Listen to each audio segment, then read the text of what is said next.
It was a particularly warm evening in the cantina. Despite an early onset winter, the blazing orange sun still managed to drift across the sands and brush of the prairie. Artemis sat lonesome at a creaky, old wooden table settled inside the small town restaurant. He was seated comfortably further towards the back, his backside to the wall, facing the empty bar across an even emptier dining area. He slowly chewed at a simple sandwich for his meal, paying little mind to the bartender or his assistant as she cleaned every single glass they could serve out of. In a sudden twist, the peaceful silence erupted with the entrance of 5 loudly laughing patrons. All dressed in strange yet matching attire, these hombres looked like all forms of trouble. The bartender stared intently, eyes shifting to the assistant as she foolishly addressed them with the usual greeting. One of the men, with a broken, toothy smile, laughed in an unusual manner. As quick as his outburst had occurred, it came to a halt, just in time for him to slam a fist upon the bar, pointing at one of the bottles with his other hand. The girl let out a loud, audible gasp of fright, the other 4 members of this man's supposed posse chortling at her fears. Without hesitation, she gripped the bottle and pulled out 5 glasses. She laid them neatly on the bar top, popping the cork from the bottle in submissive silence to begin pouring. Before she could let a single drip flow into the first glass, this apparent leader moved briskly yet again. He reached a hand out, swiping his entire arm across the bar to send the 5 glasses careening over the edge, shattering most of them upon the adobe tiled flooring. She froze, bottle tilted in midair, staring at the broken remnants on the floor. Before she could react further, the goon reached and grabbed the bottle, yanking it from her hand fiercely. She let out another yelp and immediately turned to flee, pushing past the bartender to squeeze by and retreat to a safer area. The bartender scowled, grabbing a broom and heading towards the mess. The group of men had begun to take swigs directly from the bottle they snatched, all laughing raucously in the meanwhile. Artemis stared at the situation with a glint of wickedness in his eye. He kept to himself still, observing the situation and awaiting for the authorities to arrive at any moment. His patience would pay off in a different manner than perhaps anyone could expect. The bartender stood next to the mess with the same angry look. He glanced to the crowd of men, holding the broom out extended towards them. "Clean up this mess, you scoundrels. Unless you want the colonel and his men in here." He spoke with a raspy, astonishing bravery. The posse stopped in their tracks, seemingly frightened for a moment. A very brief one, that is. One of the smaller members immediately reached to his belt, unleashing a pathetically filthy and rusted 6-gun. He held it outstretched, pushing it against the bartender's nose, cocking the hammer with a grinding set of clicks. "You want to say that again, pendejo?" he insultingly questioned. The bartender hadn't expected such an upturn of aggression, even from this group. His scowl quickly transitioned into a look pleading for mercy. He just cleared his throat, turning away to sweep the glass shards alone. The gang all chuckled again, but the smaller member didn't seem too pleased with this resolution. He shook the gun slightly. "Don't turn your back on me, you coward. I asked you a fucking question." The bartender, unknowing of the danger he still faced, ignored the obvious cry for attention and tended to his work. His lack of reply only made the group cry out even harder. The small man growled rather ferociously. "You'll fucking answer when I put a bullet in your back." Artemis watched with extremely heightened senses of time and perception. The click sounded first, followed by the irritating sound of the rusty hammer grinding through the metal valley of the revolver. From there, it was the click of the firing pin, instantly followed by the ignition of the cartridge, and soon, the deafening boom of the bullet exiting the barrel. The projectile seared through the air, hitting the bartender in the middle of his back directly. He gasped with a final breath, body falling limp to the floor with a dastardly thud. Blood poured from his mouth onto the tiling below. The posse stared intently for a brief moment, before hopping the counter with loud cheers to completely ransack the bar of all its bottles. The small gang member smiled with a silver tooth glinting from the remaining sunlight shining in, holstering his weapon confidently. Artemis finished the last bite of his meal.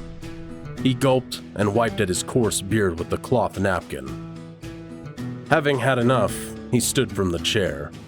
His dark black duster unfurled down to his deep midnight leather boots, along with a worn leather satchel at his side.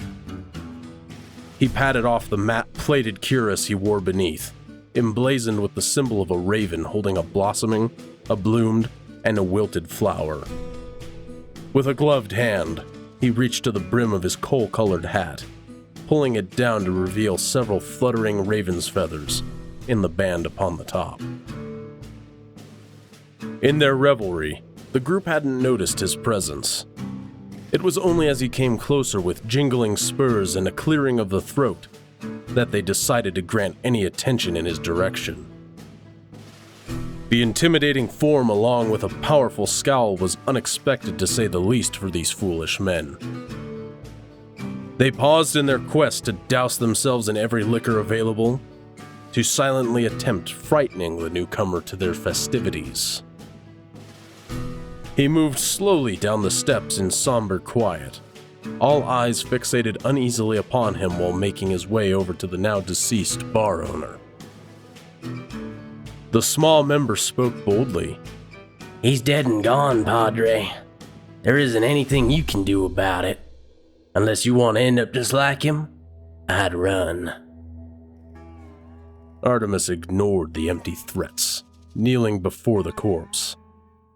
He grasped at his necklace, shutting eyes tightly and speaking softly beneath his breath. The gangsters looked about in confusion, figuring this was some sort of ritual for a priest to conduct. Though they let it go on, a few produced the firearms from beneath their coats. Artemis reached into the satchel dangling around him to unveil a large, clean-cut gem. The posse lost their composure at the sight of this glorious piece, ready to accept this payment. All hopes were cut as the men watched as the priest uttered one final word, and with a single palm, crushed the diamond with an ear-splitting burst of noise. They recoiled from the raw wave of energy sweeping forth, returning only to watch the wound upon the bartender miraculously seal closed. The owner coughed and sputtered, his eyes flittering open with signs of life. He sat up in confusion, only to recall the situation in which he'd been moments earlier.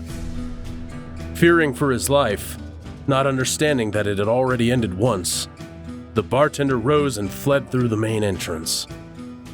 Artemis stood with a striking smile beneath his brim. The group gawked with an inability to speak or move otherwise. There was absolutely no way he was still alive, and none of them could comprehend the sudden change of situation. Forced into such uncertainty, the members with guns drawn raised them with aim upon Artemis, all hammers cocking simultaneously. He cleared his throat and craned his neck upwards, dark black and yellow eyes glinting beneath the edge of his hat. He spoke in a stern, yet tame voice. You hombres have no idea who I am, do you? I am not a man of the cloth. I am a man built from the dirt of graves, rubble of tombstones, and the dust of bones. Death is my domain. Put your guns down or else my queen will call for your transition to the afterlife. Each one of the gang eyed one another, sputtering laughs erupting between. Despite having seen a miracle right before them, somehow their confidence had not been stunted. They still thought of themselves as the biggest dogs of the town. Artemis shunned their laughter and tipped his hat while sauntering away towards the exit. Unfortunately, these men weren't going to be defeated in such a peaceful manner. All five now brandishing their weapons, they fired together at their foe. Just as the filthy leaden bullets closed in on Artemis, a wall of stone-textured raven feathers amassed from the empty air around him. The projectiles crumbled to dust the moment they touched this magical shield. As the last one dissipated, the feathers transitioned to a silken black, floating harmlessly to the ground. As the feathers fell, a light breeze entered the cantina, causing Artemis's duster to flutter at his heels and the feathers to dissolve into nothingness. Upon the wind, a faint, feminine voice called out, Send them to me, my servant. All of them. Unknown to the ruffians still scattered about the bar, Artemis let a small smirk appear again, bearing sharp white teeth. He closed his eyes and spoke with a tough yet comforting voice. She has called for you, all of you. It's time to go, boys. Without giving a chance for reaction, he swung about on his heels, now brandishing a beautifully stylized hand cannon, with engravings similar to that of the plate upon his chest. Like veins of gold in darkened earth, they traversed among the barrel and cylinder. Artemis placed his palm upon the hammer, cocking back in perfect sync, with the deathly tolling of a church bell ringing out in the distance. With blinding speed, the cleric cranked the hammer in exact rhythm with each pull of the trigger, unleashing 5 well-aimed shots of crackling white rage. The radiant, bolting bullets struck each man directly within the heart, except for the smaller one who purposefully suffered a less fatal wound. Artemis watched the 4 members tumble to the tiled flooring, their souls having already left the empty husks before laying still. The remaining criminal winced in agony, feeling the surge of radiant energy coursing in his veins, holding him still, his own body, an eternal prison. The preacher holstered his weapon to his side comfortably once again, and sauntered over with rattling spurs to stand before his now petrified enemy. I've left you for last to teach you the greatest lesson. Your lesser friends deserved a quick transition, but you will suffer for your actions today. You may exit this cell I've created only once I've given you permission, he sternly explained. The frightened man could do nothing but move his eyes to stare into the cold gaze of death itself, as Artemis leaned down to be face to face for such a powerful soliloquy.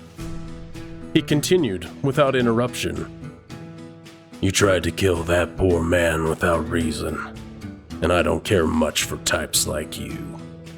My queen will be happy to take your soul, and it is with pride in my heart that I give it to her willingly. He stood tall yet again, moving backwards with the wicked glare still within his eyes. My queen, come forth and take of your quarry. I sacrifice this soul into your care to place him upon the tombstone of judgment. Sort him to where he belongs! As Artemis called out with such intensity, a dark black aura began to shroud the cantina from the wall behind the man.